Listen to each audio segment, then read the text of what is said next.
বজাত পৰ্বতঝৰাৰ বকৰিবাৰীত গোপালকৰ তিনিদিনীয়া প্ৰশিক্ষণ কাৰ্যসূচী অনুষ্ঠিত। পশুপালন চিকিৎসা বিভাগৰ সজ্জনত তিনিদিনীয়া কাৰ্যসূচীৰে অৰ্থশতাধিক কৃষকসকলক লৈ প্ৰথমবাৰৰ বাবে বকৰিবাৰী কৃষি জ্ঞান কেন্দ্ৰ প্ৰেক্ষাগৃহত গোপালকসকলক লৈ প্ৰশিক্ষণ কাৰ্যসূচী অনুষ্ঠিত কৰে।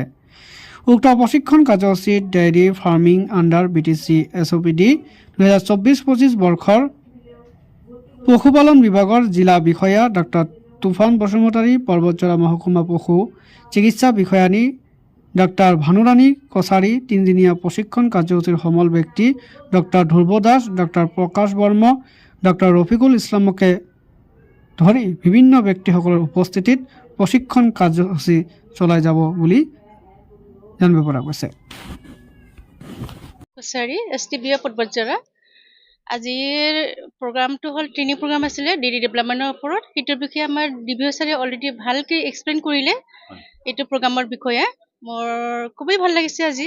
এইটো আমাৰ এগ্ৰিকালচাৰৰ ডিপাৰ্টমেণ্টৰ নলেজ চেণ্টাৰৰ যিটো প্ৰগ্ৰাম আমি কৰিছোঁ, তাতে মানে আমি যিমান আশা কৰিছিলোঁ, আমাৰ টাৰ্গেট আছিলে 40 নম্বৰ বেনিফিচিয়াৰী, তাতে টোটেল 40+ কৰিলে, 50 হৈ গ'ল। গতিকে আমি অতি ভাগ্যৱান, আমি সেই প্ৰগ্ৰামটো ছাকচেছফুলি আমি কমপ্লিট কৰিব পাৰিম বুলি মোৰ আশা।